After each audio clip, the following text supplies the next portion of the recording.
day 2 of the Deafblind International World Conference. I hope you enjoyed your day yesterday and are looking forward to another amazing day of learning, sharing, and making global connections.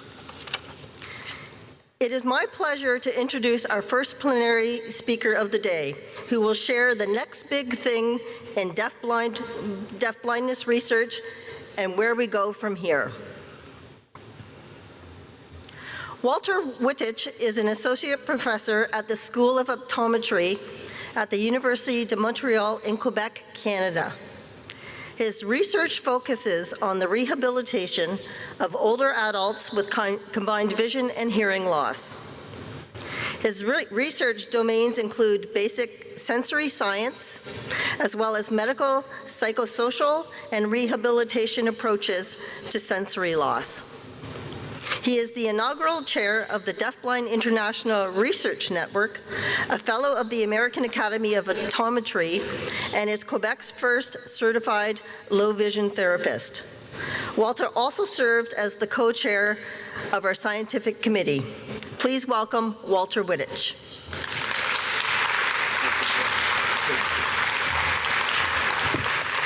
Bonjour, mesdames et messieurs. Good morning, everybody, and thank you for getting up early.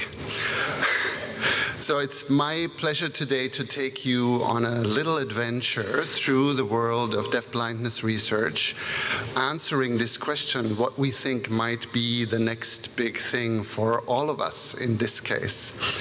Before I get started, I want to say thank you to the people that give us the money that makes the things possible that we do.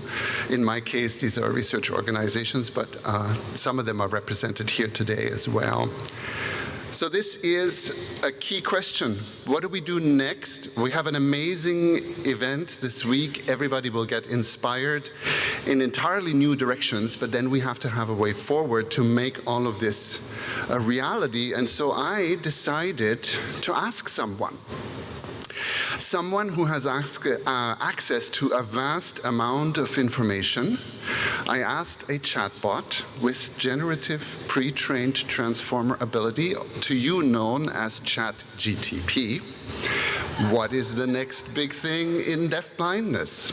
It turns out the answer was surprisingly sensical. It made a lot of sense that this software tells us about rehabilitation services, about assistive technology, priorities in treatment of medical conditions, exploration of genetics. Now, what I was surprised by is that if you ask a different artificial intelligence, you get a slightly different answer. For example, if you ask Perplexity the same question, it knows about protactile. I did not see that coming, right? So these softwares are really plugged in to what comes next.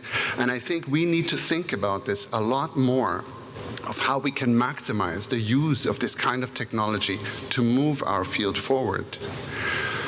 While we were putting together the program for the conference and I was reading all of your submissions and your work, I realized this great diversity of our field, whether these are work on definitions, on screening, assessments. Even though the conference is not focused on medical treatments, it is part of our world. It is something that a lot of people are interested in. We talk about literacy development and education. How does this facilitate communication, employment, retirement, right? In the room, we have people represented of all ages, and we work for all ages. It is about improving quality of life. We work a lot with assistive technologies and devices. And of course, on the next level up, we have to think about policies, procedures, and laws that allow us to do what we do. And there is so much more, and I would encourage all of you to work through the posters. It is well worth it. There are some beautiful new ideas. So how do we tie this together? And so what I want to do today for most of my time is to talk to you about the International Classification of Functioning, Disability and Health that was developed by the World Health Organization, and how this can frame our work and how this can lead us forward from here. So the WHO ICF for short. Some of you may never have heard of this before, and the question is, what is that? And the way I often explain this is it is a way of thinking. It is a way of how you conceptualize our ideas about deafblindness, about functioning, about participation. How do you facilitate functioning and participation in the context of a disability, and how can you explain and centralize what we do? There's also an official definition of the ICF. It's a little bit dry. I will read it to you. The ICF is a classification of health and health-related domains. It is the World Health Organization's framework for measuring health and disability at both the individual and at the population level. So its purpose really is to be all-encompassing. It sounds great. And then when I started working with it, I was going, well, what does it all mean for me? And so I explored a little bit more, and that's what I want to show you today. There is a visual representation of the ICF where you basically start out with a health condition. In our case, that would be deafblindness. And then you look at which physical activity and participation variables are influenced by this condition, by deafblindness. And then what is the influence of environmental and personal variables that will facilitate or make things more difficult. I'll give you an example. You are introducing an assistive device that is considered as part of the environment, and you want to explore how this device facilitates communication, which is considered under participation. So no matter what you do, I can place that somewhere in this model to show the connections of what you do facilitates functioning in the context of deafblindness. Behind this picture are what I call the red books. If you've been around long enough, you may have seen these books. They used to exist before the internet. And so these were books that would list all of the alphanumerical codes of all the items that are the terminology of the ICF. Very few people took the time to read them or to use them, but the internet helped because you can now access these books or the content of these codes through the ICF browser. It gives you the categories of the body function, the structures, the activities, and the environment, and they each have a letter and they have a number. If you now go in, they have each a definition. If you have too much time in your life, you can explore those. And the deeper you go, the more you discover about how functioning and the variables that I'm talking about are each classified. There are specific sections for hearing and for vision, but for everything else, they exist as well. And if you ever really want to spend an entire weekend doing this, you can explore over 1,400 codes, of which I've just given you the examples for vision and hearing. Specifically, we can have a beverage later in the break to talk more about that. So this is difficult to use because there's a lot of information going on. But the next question is, why? Why would anybody put this together? And something interesting emerged. You may have noticed that in our work, in our life related to deafblindness, there are lots of people that make decisions about what we do that don't really know what we do. For example, insurance companies make decisions about which services are covered.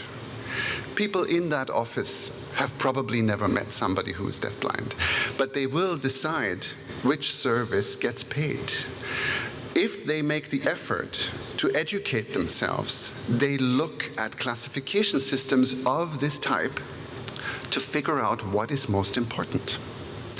If you work in a ministry, whether that is health, education, or some other social services ministry, You might find yourself in the same situation. Somebody who has a degree in political science knows nothing about what we do, but is extremely important to the decisions that are made about us. Yesterday, Peter Simcock was talking about the importance of lobbying in order to have deafblindness included in policies. This is how this is done. Funding agencies, non-for-profit organizations, the people that support us in a background role also need to know what these priorities are. Of course, health and social services are a big player here in what it is they offer. And for me as a researcher, the question is, what should I study? What is most important? What would give the biggest benefit to everybody in the room? So, I told you there are over 1,400 codes. Don't start memorizing them, it's not necessary. But there is something that we call core sets. So these are sets of codes that are much shorter, that are much more manageable, and they are created specifically for the use in one specific health condition. There's a set of rules and regulations that is created by the research office of the World Health Organization on how to develop such a core set. It requires a series of studies. There's going to be a consensus conference at the end, and all the people involved that have something to gain here have to agree on the content of these core sets.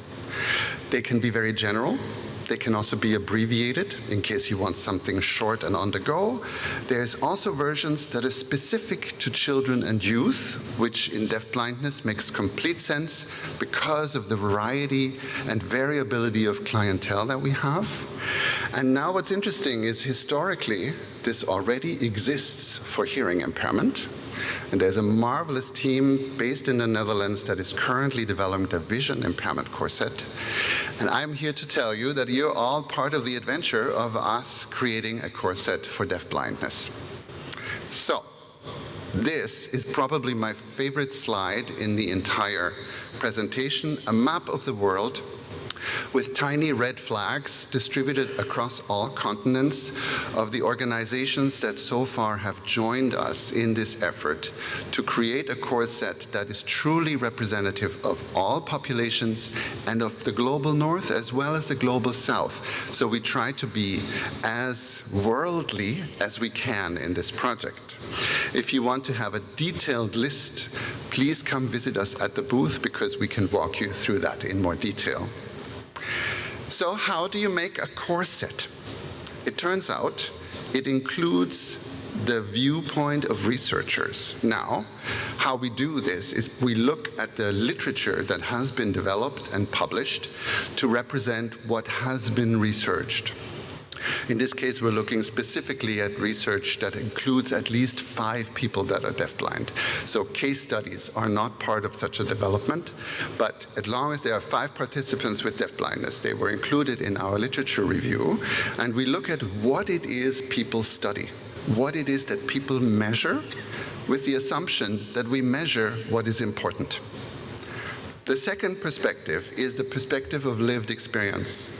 Here, you're really wanting to explore the perceptions, the needs, and the opinion of people that are living with deafblindness. And you want to do this across the entire spectrum, all levels of severity, all levels of age. In the case of children, we include the opinion and perspectives of family members and care providers. So you try to be as broad as possible. There is a study that specifically looks at the opinion of experts, and so here now you look at the professionals that work with the population in any aspect of social or health care or service provision.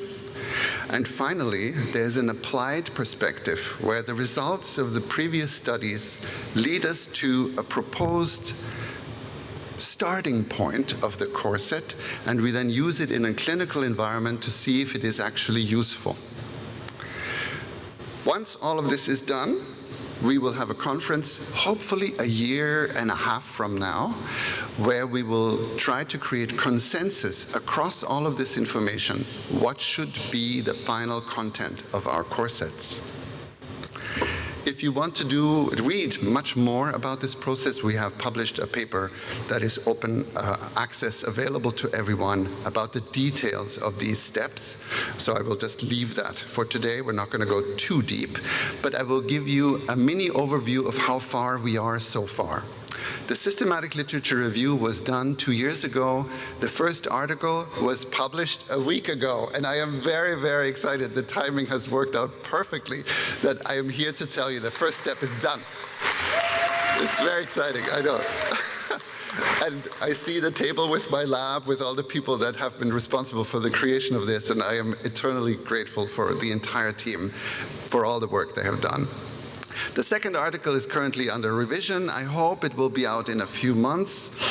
And we currently are almost finished conducting interviews with people that live with any level of deafblindness. Now, what I have to say to this component of the study, it is a real interesting challenge to do interviews with deafblind people, but across all 6 regions of the world, about all 6 regions of the World Health Organization.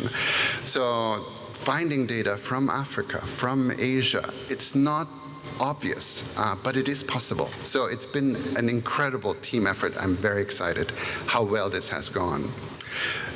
We're only missing a few people from Australia. I'm not looking at anybody in particular. The expert study was conducted last December, and I believe many of you may have participated in this, and in a few minutes I will show you what the outcome was of this study. And I'm currently writing the paper. And the final clinical applied study starts in November. We have received our ethics approval, and I would like to point out that if you want to be involved in the last study as somebody who provides this data or who would like to be part of the clinical evaluation, please go to our booth outside. When you go out, it is far on your left, because we have ways of including you and then finding you in November, and you get to be part of this adventure if you feel like it. So, the outcome of the systematic literature review was very interesting, because one of the reasons we do this is we try to find what is it most people deem most important to measure. And the 3 most frequently used measures that are also freely available, that's important because it needs to be available everywhere, were a depression scale, a mental state or mental health scale, and an activity of daily living scale. I find that fascinating because it does cover most of what I would think most important. So the research literature seems to be on the right track. And then we kept digging deeper, and we realized that in all the hundreds of measures that we were evaluating, there are currently only 3 in the literature that are specifically designed to be administered to people that live with some level of combined vision and hearing loss. Some of you may be familiar with the Inter-RAI Community Health Assessment. It is a large, structured assessment that is used in many health systems. It has over 150 standardized questions, but it also has a deafblind supplement that is specifically designed with questions that combine the impairment, the effect of combined vision and hearing impairment. The Go CC for All survey is a survey that was designed for a study to evaluate the access to television. I haven't seen it used anywhere outside of this study, but it was specifically designed for the context of accessibility. And then some of you may be familiar with the Usher Lifestyle Survey that has been used in multiple contexts, but that's it. All other measures that are in here are either generic, or they are designed for vision or for hearing, but they are not designed to be used in combination with this population. So as a researcher, to me, this is a big gap that we need to address, that we need to figure out, because right now we're not really measuring the people that we are really after in the most appropriate way. Now, this here is the overall result of our literature review, and I will explain this image a bit later because it looks like some strange octopus. This will make more sense in a few minutes. When we look at the expert study, like I said, I want to thank all of you who have actually participated in this. It was really wonderful to get people's perspectives on all the aspects of the ICF. So 727 people responded to the survey, which for an online survey in this field is an outrageously large number. I was very excited. But of course, it was a qualitative survey, which meant you had to type something into this website. And 493 people decided not to do that. So we ended up with 221 people who actually gave us data on their perception on functioning and the model. And of those, we chose 105 to be analyzed. And we did this in a very stratified way in order to be globally representative. It is clear that we would have most responses from North America, Europe, and Australia. And if I include all of these opinions, I'm not well representing what is happening elsewhere. Therefore, we balanced out how we chose our participants. This gives you a more detailed overview, but we did have people from the Eastern Mediterranean, from the Western Pacific, from Africa, Europe, the Americas, and Southeast Asia. So it is truly a globally representative survey outcome. What is also fascinating is that we had a large distribution of professions. So we really managed to access the interdisciplinary nature of our field. Now you will see that the largest group at the bottom right are others. And of course, this is one of those things where, as a researcher, I learn as I go forward. I'm far from perfect. I work in a health system. I should have put a category for educator. I didn't. So it turns out the large majority of your 45 others are actually people that work in the education system. Next survey, we will do better. But we recognize you. We know you exist, and you're a part of this. The otherwise regular health and social service provider group that I want to give a special shout out to are the people that fall into the category of intervener. Thank you for the large participation and for your expertise. These interveners are called different things in different places, but you know who you are. So then we do something weird. We take the content of these responses, and of course, we have the coding system of the ICF. So we need to link these things. We need to find ways of identifying in the response to the survey which code this links to in the ICF. Let me show you what linking means. You look at a meaning unit, and what I mean by meaning unit is the actual sentence somebody wrote in the survey. We read this sentence and we then think, what does this person mean, right? What is the concept here that they're trying to talk about, that this is important in deafblindness? We then interpret how this hangs together in the coding system. What are the codes that I can allocate to this meaning? This is important because responses came in 6 different languages. And so we are not coding vocabulary, we're coding the meaning of the sentence, and so it does not matter what language the sentence was in. A very good way of working on a global scale. So let me give you an example to translate this into reality so you see what we're doing here. One of the responses was, so the question was, what or who in the environment where you live or where you go to school is helpful or problematic in the life of persons with deafblindness? So we're looking at environmental barriers or facilitators. The answer was bad climate condition, especially cold time whereby fingers fail to work in a smoothly way. All right, so the meaning unit is that sentence.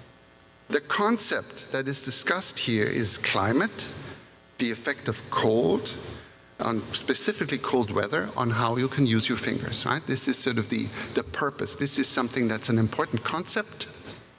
And it turns out if I go into the ICF browser, there is a specific code for climate as a facilitator or barrier to a health condition, and there's a specific code for touch functions, which covers what you do here with trying to use your fingers. So this is the coding process, and every response to every question was coded in this way by a very dedicated team out here. And then we do some statistics with that. We count how many codes we have used. We count which code was used how often. We then create proportions to see how the frequency of these codes compare across the different branches of my little octopus figure that I showed you before.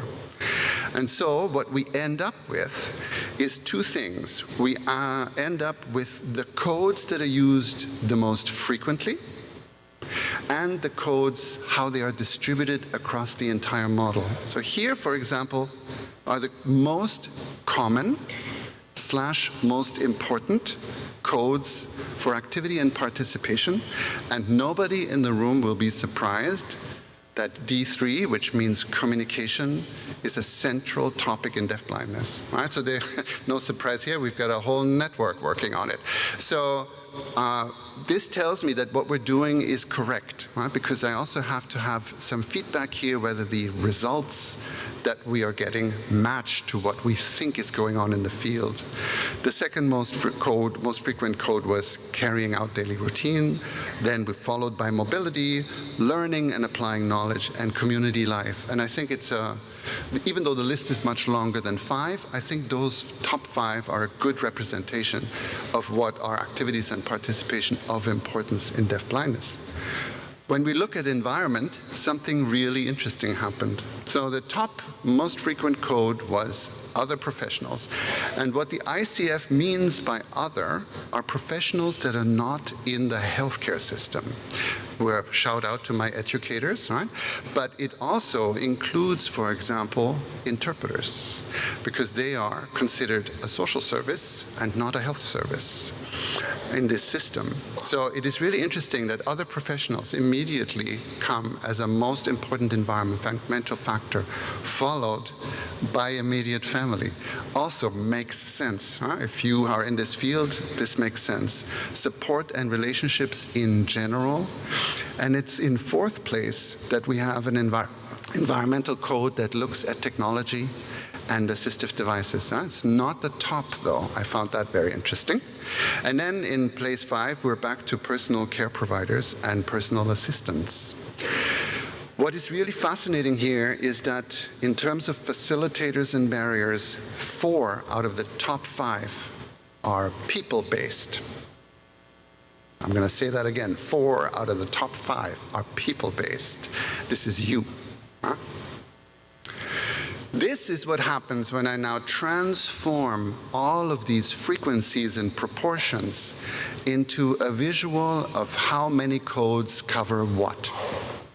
So the first thing that pops out is the thickness of each branch is a representation of its frequency, right? The thicker, the more people thought this was important. And so it turns out that body functions, activities and participation, and environmental factors are called relatively equal. Experts believe that all 3 of these domains are relatively equally important. It turns out that within body functions, it was mental and sensory functions that were considered most important. Intuitively interesting because cognitive and mental development for children and cognitive maintenance and aging in dual sensory impairment, of course, these are linked, right? Cognition and sensory development go hand in hand. When we look at the distribution of activities and participation, all the domains were considered relatively equal. You will see that there is one that is very tiny, D6. D6 includes codes about running a household. And if you look, for example, the context of children, of course you would not code household as a part of their activity and participation priority. So there is some reason to this as well. When we look at environmental factors, it turns out the 2 top variables were support and relationships, and services and systems. It's actually not technology, right? That's, again, I'm coming after this because I'm a researcher and we research technology, right? That's the future. But it turns out the experts don't really think that this is most important. It is people and systems. Keep in mind, those systems are also responsible for paying those specialists and experts. Right? There may be a bit of a bias in here. Of course, the system is important if you work in the system. So now, here comes the fun part. We've done this for our expert survey, and we've done this for our literature review. And I can now ask the question, are the researchers studying what the experts think is important? If this matches, then those two octopus figures should look the same. They don't. That's not a surprise, right?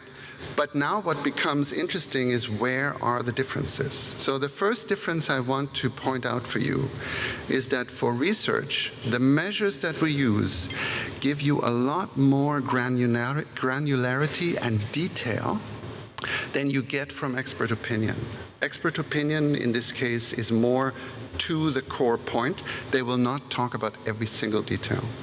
Whereas in the measures that we use, we will also ask you questions that may not necessarily be that priority driven, but it's interesting to know anyway. Right? So that's a big difference. The second difference is within activities and participation, research is not equally distributed across the different branches.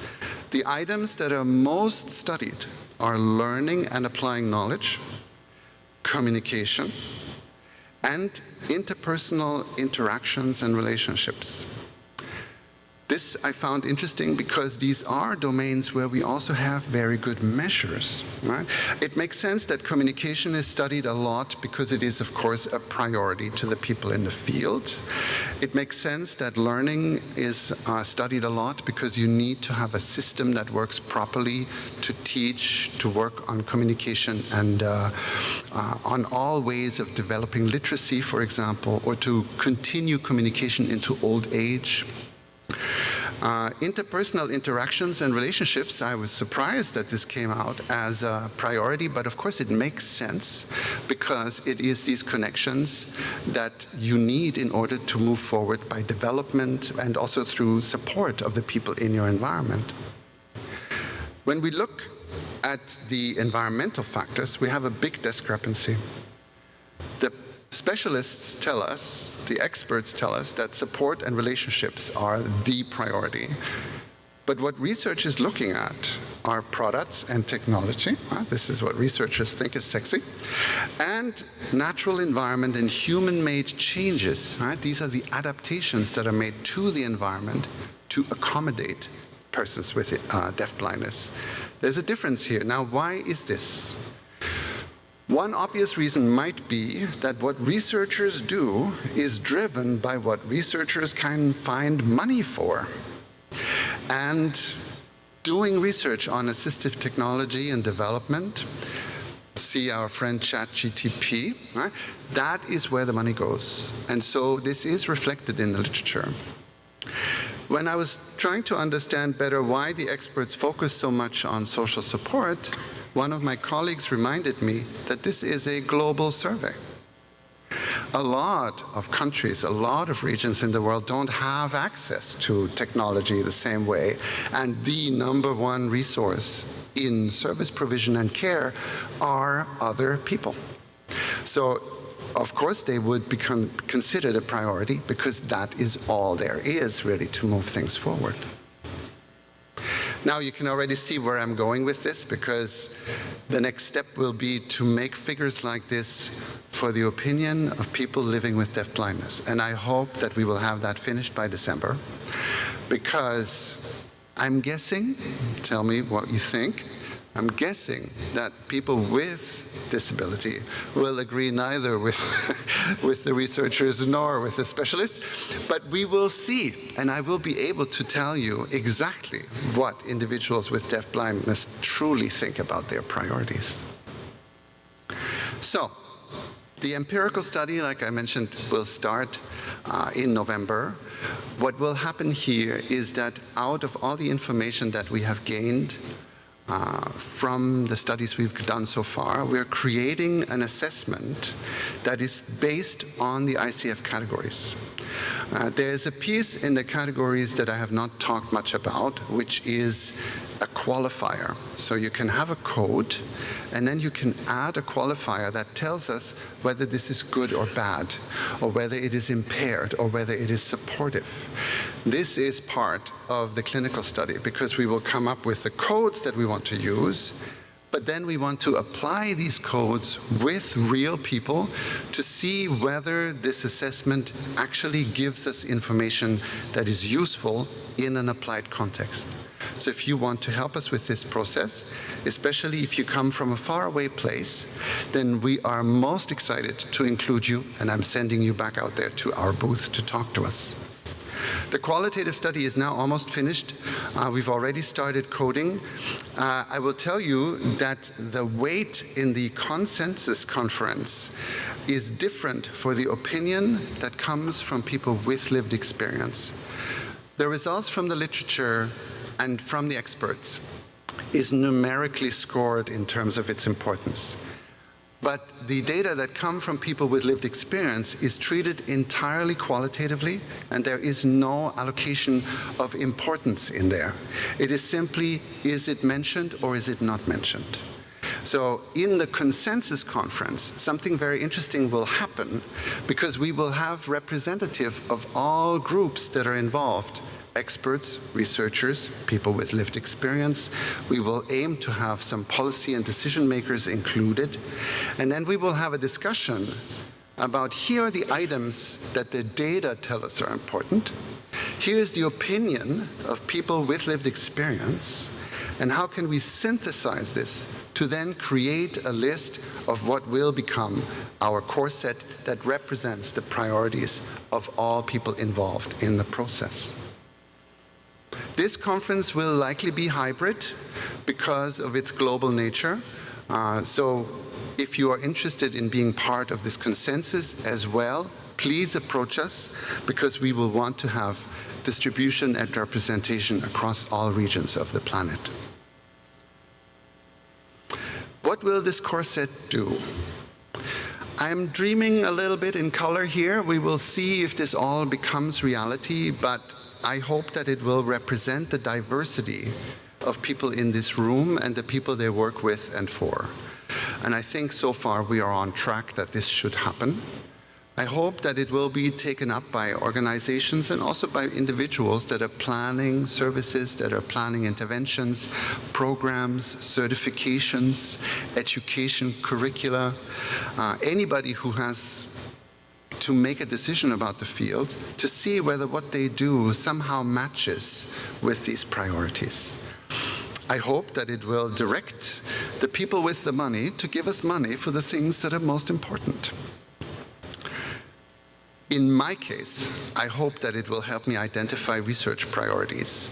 The research network itself has developed into a wonderful resource where we collaborate with each other and where we can either replicate each other's work to make sure it's true, or work in parallel to cover as much region and possibilities as possible in a shorter time.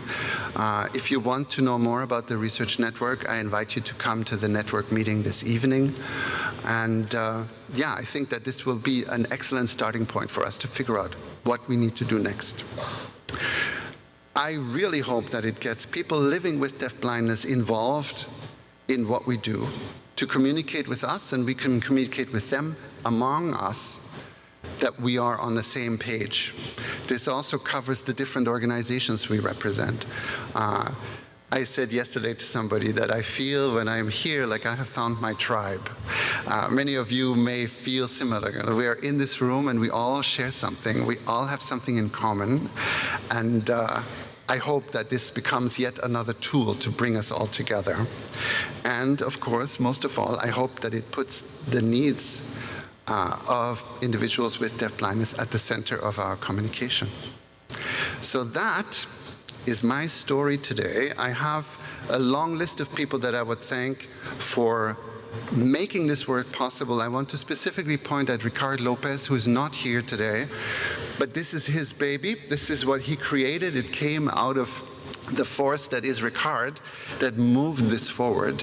I'm standing here today as the scientific lead on this project, but this project has many facets. Yes, there are research projects here, but there is political and systemic importance to this as well. I have communications with the leadership of DBI that knows already of 10 different ways that this core set will be able to support and influence governments, the World Health Organization. We will hopefully be able to really create waves that put deafblindness on the map where it isn't. And so the people on this list have already played a big role in this, and I would also like to say that this list is not finished. We still have a bit of work to do. If you want to be part, find us. A big thank you, un grand merci à tout le monde, and if you want to know more about what we do, you can find us on Twitter, you can find us at the booth, and I hope that this has inspired and started new conversation about how to bring the World Health Organization, ICF, into your lives. Thank you very, very much.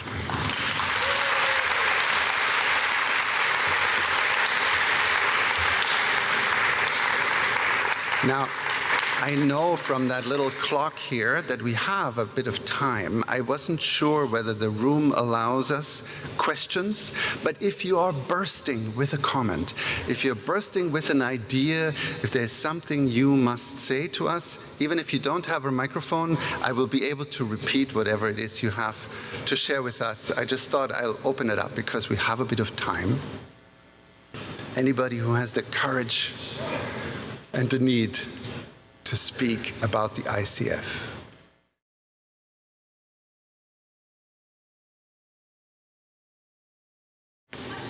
Question.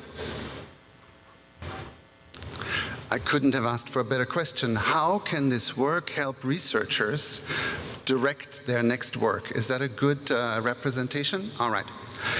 So, as a researcher myself, one big barrier in my life is, of course, that I have to beg. I have to beg for money. I beg to governments, I beg to provincial offices, to cities, to rehabilitation centers. I have also begged with Deafblind International. We beg all the time in order to be able to fund what we need to fund. These grant applications need to be able to make a good case why what I am proposing is necessary, feasible, and important to all these different groups that are involved. And I hope that the ICF work in general, especially the comparison of the priorities, will point us directly at the things that we should be researching. So if there is a discrepancy, especially between the needs of the deafblind community and what the researchers are doing, then we are not communicating well with each other.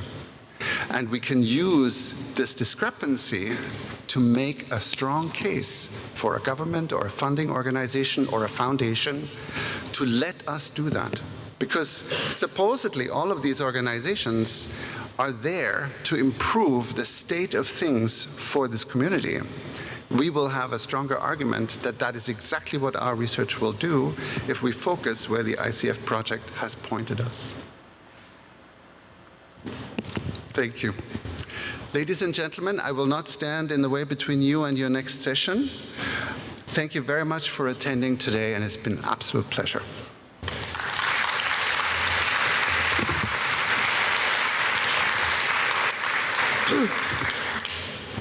I'm a little shorter.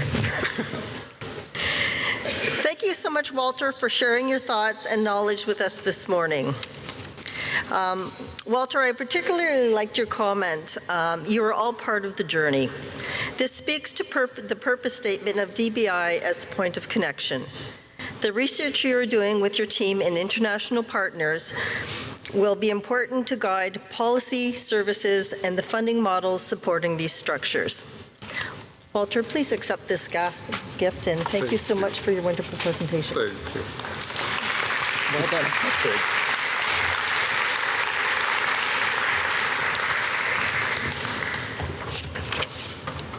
I would just like to remind everyone that our MC, Kevin Frost, has a table out in the foyer with his books, Deafblind Champion. Please feel free to stop by the booth and pick one up. If you're one of the first 60 people out of the room this morning, you'll get a signed copy, but there are plenty. The book is also available on a USB, if that's easier for you as well. And I just would like to thank Canadian Hearing Services and Bob Rumble's Center of Excellence for supporting this initiative. We will now enjoy a 30-minute refreshment break in the foyer outside this room. During the break, please visit with our exhibitors, and Group C posters will also be presented at this time. After the break, concurrent sessions will commence promptly at 11 o'clock with another group of sessions at 11 a.m. Sorry about that. We will all meet back here in Canada Hall 1 at 12 noon for our 4th plenary session, where you will meet the leaders of all the DBI networks. Thank you and enjoy your morning.